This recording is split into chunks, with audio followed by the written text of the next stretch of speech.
Coucou tout le monde, j'espère que vous allez bien. Je vous retrouve aujourd'hui en vidéo pour un point lecture. Donc c'est le deuxième où il y aura 5 livres que je vais vous présenter et après on repart sur un cycle de 3 normal.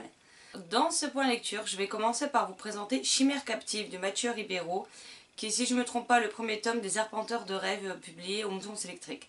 Donc je vous glisse la couverture quelque part par là ou par là. Tout simplement puisque c'était un livre voyageur, donc je remercie Saïfiel pour ce livre voyageur et donc du coup je l'ai envoyé à la personne suivante. Donc dans ce livre on va suivre 3 ou 4 personnages, je sais plus trop. Donc ils ont un pouvoir en fait, c'est de se téléporter dans le rêve des autres, mais ils doivent faire attention à ce qu'ils font puisque ça peut modifier apparemment la réalité. Je peux pas vous en dire beaucoup sur ce livre tout simplement parce qu'il fait à peu près 200 pages et je l'ai abandonné au bout de 50 pages. J'ai pas réussi à m'attacher au héros, ou à notre héroïne en fait. Pour être tout à fait honnête, ce qui leur arrivait ne m'importait peu en fait. Le style de l'auteur est quand même très particulier. Pareil, j'ai pas eu d'atome crochu avec ce style de narration auquel je suis restée complètement hermétique et entre le fait que l'histoire, ben je sais pas, au bout de 50 pages, voilà, enfin il n'y a rien qui m'a donné envie de continuer, que le style de l'auteur ne me plaisait pas et que les personnages, limite ce qui leur arrivait, je m'en foutais un peu, j'ai préféré arrêter ma lecture. Donc dans ce livre voyageur, on pouvait mettre des annotations tout au long de notre lecture et donc j'ai regardé... j'ai pas continué à lire au-delà de la 50e page, mais j'ai été voir les commentaires des autres personnes qui l'avaient lu. Et elles en étaient toutes arrivées à peu près à la même conclusion, que c'était assez spécial. Certaines l'ont abandonné plus tard que moi, m'ont fini par l'abandonner. Donc je me suis dit que autant l'arrêter là et pas me forcer. Et donc du coup je l'ai envoyé à la personne suivante en espérant qu'elle accrochera plus que moi. Donc après, je testerai un autre livre de l'auteur avec plaisir. J'espère juste que le style aussi particulier était pour cette série et pas que c'est le style tout simplement de l'auteur dans tous ses ouvrages parce que sinon ça passera clairement pas avec moi, c'est pas quelque chose qui me plaît. Ensuite, je vais vous présenter Toute une éternité de Valérie Mas, publié aux éditions Livrebook. Donc je remercie Lilian pour l'envoi de ce service presse. Donc dans ce livre, on va suivre Eléa, une jeune femme à qui la vie sourit. Depuis des années, elle dessine. C'est une artiste peintre et elle a toujours rêvé d'avoir sa propre exposition. Donc on la découvre au matin de ce grand jour justement, puisque l'exposition aura lieu le soir même. Comme d'habitude, elle est en retard pour aller à l'école. Enfin à l'école, à son école de dessin, hein, pas l'école style collège ou lycée. Donc elle se précipite, elle court et elle bouscule un jeune homme. Elle s'excuse et continue son chemin et malheureusement un accident de la route va faire qu'elle perde la vie. Alors je vous spoil rien puisque c'est dans le premier chapitre. Je veux dire, dès le début on rentre dans le vif du sujet et comme ça c'est réglé. Donc le soir même elle va faire une exposition avec justement le jeune homme qu'elle a bousculé. Ils ont tous les deux une exposition le même jour, à chacun d'à côté d'une rue en fait. Et ils auraient dû se rencontrer. Malheureusement, elle est morte avant. Et donc quand on la retrouve, elle est dans un endroit d'un blanc immaculé, avec le créateur et ses 2 acolytes, dont Amy, qui deviendra sa meilleure amie au fil du temps. Elle se voit confier une mission assez particulière puisqu'on l'envoie sur Terre avec pour seule consigne de suivre son instinct et son cœur, et de faire ce que bon lui semble. Donc c'est une mission qui n'a jamais eu lieu dans de telles conditions jusque-là, et Amy est très intriguée par justement par cette mission que son amie va devoir faire et ne comprend pas les raisons qui font que elle n'a pas les mêmes consignes que tout le monde. Donc elle va se retrouver sur Terre, elle va revoir ses proches, mais personne ne la voit au final puisque c'est, si vous voulez, c'est comme un esprit, un fantôme, elle n'est pas... On ne peut pas la toucher, on peut pas la voir, donc... il va y avoir toute une histoire où elle va se rapprocher de ses parents. Elle va faire la rencontre justement de Adam qu'elle n'a pas eu le temps de rencontrer de son vivant, qui lui est en couple avec, c'est Claire, je crois qu'elle s'appelle. Je crois que c'est Claire. Qui donc du coup s'était retrouvée, qui est une artiste photographe, et qui s'était retrouvée avec le box qui aurait dû normalement être attribué à Eléa le soir de l'exposition. Et on va suivre quelque part... oui, la mission d'Eléa, mais aussi la seconde chance qu'elle a de pouvoir redescendre sur Terre, de pouvoir revoir une dernière fois ses proches, etc. Donc bien évidemment, il va y avoir une romance, mais je vais pas vous en dire plus. Il y a de la romance dans cette histoire, mais ce sera à vous de découvrir comment, pourquoi, etc. C'est vraiment une histoire ouais, de destinée et j'ai beaucoup aimé. Après, je vous avoue que là, j'ai un peu de mal à mettre des mots sur ce que j'ai ressenti, mais je vous laisse en barre d'infos ma chronique, puisqu'elle est d'ores et déjà publiée sur le blog depuis un petit moment. Mais c'est vraiment une histoire bien sympathique, j'ai vraiment passé un bon moment de lecture. Le seul point négatif pour moi, ce sera la fin, parce que j'ai trouvé que la fin arrivait précipitamment. Alors oui, on a eu tout le reste et on se doutait que la fin allait arriver, mais ce qui me gêne, c'est que j'aurais aimé avoir 2-3 chapitres de plus sur après la fin en fait. Parce que la fin s'arrête à un moment particulier, j'aurais aimé en savoir, suivre les personnages encore 2-3 chapitres de plus pour voir un peu ce qui en découle de cette fin tout simplement. Donc voilà. Ensuite, je vais vous présenter I Am Princess X de Chéri Priest aux éditions Bayard. Donc que j'ai reçu, alors sur Babelio il y a la masse critique et sur Booknode il y a des offres de partenariat, donc vous postulez et je crois qu'il y a 10 ou 15 personnes qui sont sélectionnées pour recevoir le livre. Et donc j'avais posé ma candidature pour celui-ci et comment dire que je ne le regrette absolument pas. Donc dans ce livre, on va suivre May et Libby. Ce sont deux petites jeunes filles qui se rencontrent à l'école. Et alors qu'elles n'ont rien en commun, elles vont se lier d'amitié et créer les aventures de Princess X. Donc Libby dessine et May écrit les histoires. Donc au bout de quelques années, quand on les retrouve adolescentes, elles ont des cartons et des cartons et des cartons entiers des aventures de Princess X. Et malheureusement, May va apprendre que Libby et sa maman ont eu un accident de voiture, qu'elles sont passées par de là le pont et qu'elles se sont noyées dans le véhicule. Enfin, la mère est retrouvée noyée dans son véhicule, tandis que le corps de Libby sera retrouvé quelques jours plus tard, un peu plus loin, le corps aura été déporté. Suite à ça, Libby va essayer de retrouver les cartons des aventures de Princess X, puisque déjà qu'elle a perdu son amie, elle aimerait bien pouvoir au moins récupérer tous ces moments de leur vie à toutes les deux. Malheureusement, suite au décès de sa femme et de sa fille, le père de Libby a décidé de déménager. Il a pris le strict minimum et a engagé des gens pour vider l'intégralité de la maison. Du coup, toutes les histoires et leurs aventures de Princess X disparaissent. Les parents de May vont divorcer. Elle va partir vivre avec sa mère assez loin de là où elle a toujours vécu et ne reviendra que pour les vacances. 3 ans plus tard, elle retourne chez son père. Et ces vacances-là vont bien bousculer toute son existence puisque elle se rend compte qu'il y a des autocollants de Princess X dans la ville, qu'il y a un compte Instagram à ce nom-là, qu'il y a des produits dérivés qui se vendent et elle se demande qui c'est qui peut bien se faire de l'argent au final avec quelque chose qui ne leur appartient pas puisque c'était à elles toutes les deux. Et du coup elle est intriguée, elle aimerait bien savoir qui c'est qui a récupéré du coup les affaires de Princess X puisque personne n'a pu l'inventer et il n'y a pas de doute possible, c'est bien le personnage qu'elles ont créé toutes les deux. Seulement au fur et à mesure elle va se rendre compte que l'histoire ce n'est pas une de celles qu'elles ont écrites mais qu'elle a lieu toujours dans le même univers et on va suivre toute cette quête de savoir qui se cache derrière ce profil Instagram, qui se cache derrière ces produits dérivés et dans quel but ils font ça en fait. Donc dans ce livre franchement j'ai adoré. Je l'ai lu en même pas 24 heures. Je me suis arrêtée un soir, franchement je l'aurais fini d'office dans la soirée, mais j'étais morte de sommeil et j'arrivais plus, il me restait que 50 pages. La première chose que j'ai faite le lendemain matin en me levant, c'est finir mon livre. J'ai même pas déjeuné, j'ai fini le livre, j'ai déjeuné après. C'est vraiment un thriller jeunesse haletant, je veux dire, on n'a pas... à partir du moment où May se lance dans cette quête, on n'a plus une minute de répit.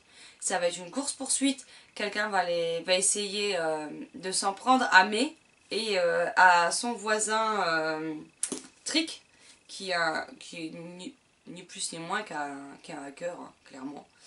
Et je sais pas, la façon dont on déconstruit le récit est très entraînant, très addictif, et franchement j'ai juste adoré. En plus ce que j'ai aimé c'est qu'on a des passages romans basiques, sur ça il n'y a pas grand chose de différent par rapport à d'habitude, mais c'est aussi agrémenté de planches de BD, donc que j'aime beaucoup. Tout est en violet en plus, donc j'ai vraiment bien aimé. Et à un moment donné, on a aussi voilà, des petites annonces comme ceci. On a des fiches avec les personnages. Voilà, donc là on a la reine fantôme. Et c'est vrai que le mélange de tout ça fait que on se prend vite au jeu, on essaye d'émettre aussi notre propre hypothèse, de savoir qui peut se cacher derrière. Et en fait j'étais loin de la vérité pendant un moment. Après j'ai compris qui était derrière Princess X sans pour autant comprendre ce qui tourne autour. Après, je peux pas vous en dire plus parce que sinon je vais vous spoiler. Mais en tout cas, j'ai adoré les personnages, j'ai adoré la plume de l'auteur, j'ai adoré la façon dont l'intrigue est menée, le rythme qui est vraiment... je vous dis, on ne vous laisse pas une seule minute de répit dans ce livre. Et franchement, c'est un livre que je ne peux que vous conseiller. Ma chronique est d'ores et déjà disponible sur le blog, donc comme d'habitude, elle se retrouvera en barre d'infos. Et après, c'est un livre que je conseillerais à partir de 12-13 ans. Il me semble que sur le site de Bayard, c'est écrit à partir de 12 ans.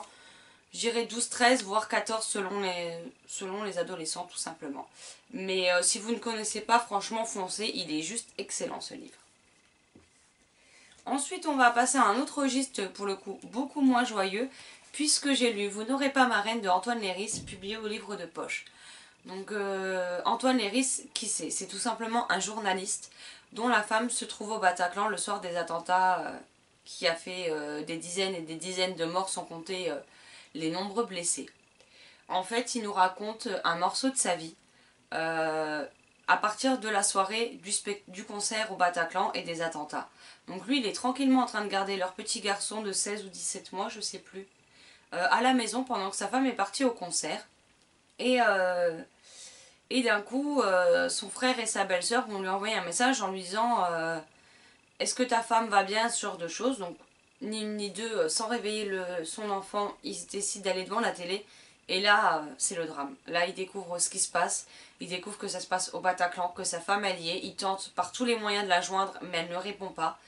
Et là, commencent des heures, des journées, des semaines d'angoisse pour essayer de savoir qu'est-ce qui lui est arrivé, si elle va bien, si elle est juste blessée, si elle est décédée. Et ouais, c'est un récit qui va pas partir sur des années. En fait, ça va être vraiment suite aux attentats, les moments les plus proches de cette fameuse date terrible. Et il nous raconte des morceaux de sa vie. Il y a des jours où il va être obligé de prendre sa plume et d'extérioriser tout ce qu'il ressent, sous peine de, à la limite, de devenir un peu fou.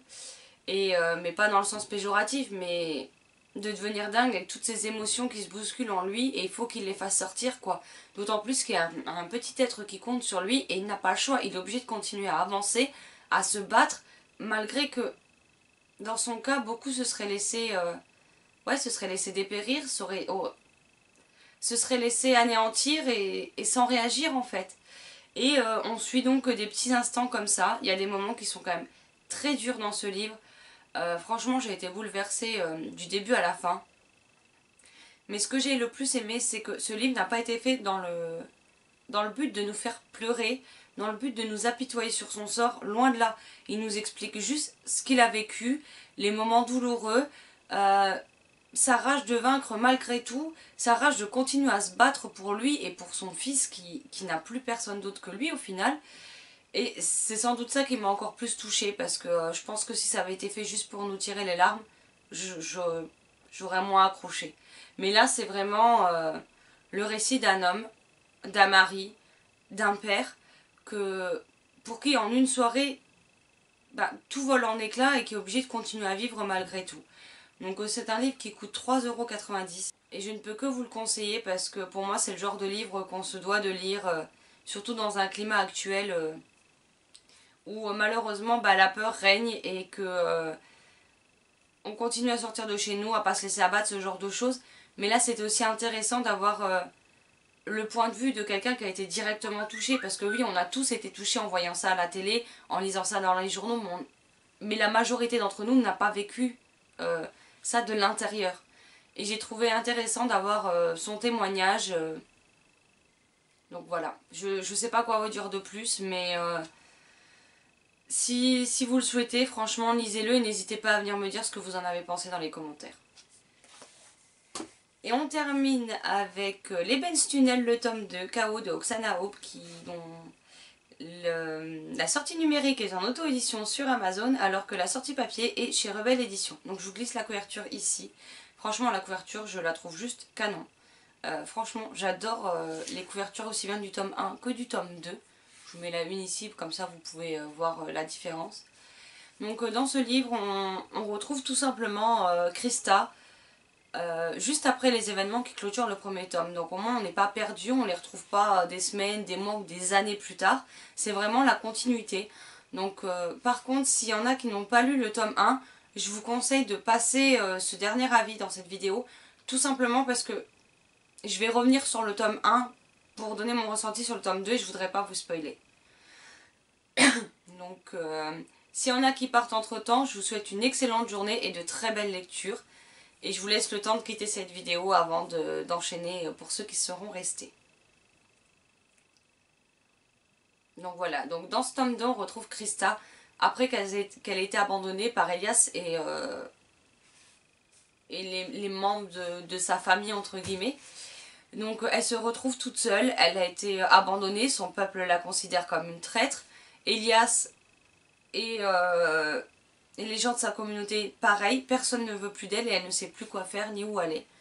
Elle décide de sortir à l'air libre et de tenter coûte que coûte. Quand elle tombe sur Eden, une petite fille de 10 ans qui fait partie de la communauté d'Elias. Et donc elle va essayer par tous les moyens de la faire sortir de la ville pour la protéger. Donc on va suivre vraiment la difficulté qu'a Krista de sortir de cette ville avec cette jeune fille et de toutes les deux vivantes en fait. Et bon, il y a plein de choses qui se passent, etc. Ils vont se retrouver à l'extérieur de la ville et Krista apprend que tout n'est peut-être pas perdu et que il se peut qu'une partie de la communauté d'Elias ou des autres communautés attenantes soit vivant et elle va se mettre en quête pour les retrouver. Donc à un moment donné ou un autre, elle va retrouver Elias et les autres. Leurs échanges sont vraiment froids, pour ne pas dire glacial. Ils sont distants. Elias ne fait plus confiance à Krista, les autres encore moins. Pourtant, elle est sortie avec Eden et a tenté le tout pour la protéger. Ils ne vont malheureusement pas avoir le choix que de faire équipe s'ils veulent avoir une chance de s'en sortir. Donc je vous en dirai pas plus pour ce qui se passe dans ce tome, parce que c'est vraiment à découvrir. Le rythme est encore une fois très prenant. On a peur pour nos héros. Et comment dire, c'est une course contre la montre au final qui se joue. Aussi bien pour essayer de retrouver des survivants que pour échapper aux nazis. C'est vraiment... je peux que dire chapeau à Oksana Hope pour ce livre. Parce que c'est la première série de Uchronie que je lis. Mais c'est super bien mené, super bien amené. L'intrigue... on voit pas venir le dénouement de cette intrigue et je peux vous dire que la fin je l'ai prise en pleine gueule et que je suis restée sidérée, choquée, et je me suis dit non, elle a pas pu nous faire ça, c'est pas possible quoi. C'est vraiment un truc de dingue, je n'ai absolument rien vu venir quoi. Je m'attendais à 50 autres dénouements, mais alors pas celui-là quoi. Parce que je ne pensais pas que l'auteur pouvait être quelque part aussi barge en nous retournant encore une fois le cerveau, les tripes, en nous brisant le cœur en 1000 morceaux et en nous laissant comme ça quoi. L'air de dire bah maintenant je vais être sadique, t'attendras le 3e tome pour savoir ce qu'il en est. Mais il n'y a rien qu'on voit venir à 15 km. Les personnages sont très attachants, même ceux qui ont mauvais caractère, faut dire ce qui est, parce qu'il y en a un qui a très mauvais caractère, mais il devient plus attachant dans ce tome-ci. Et ouais, franchement, j'ai adoré encore une fois de plus. Il est, pour moi, il est aussi bon que le premier, si ce n'est meilleur.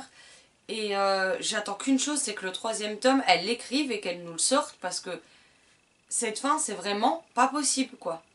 Je veux dire, c'est limite inhumain de nous faire baver comme ça en tant que lecteur. Et nous dire, bah maintenant, t'as l'attente pour la conclusion de cette histoire, au final.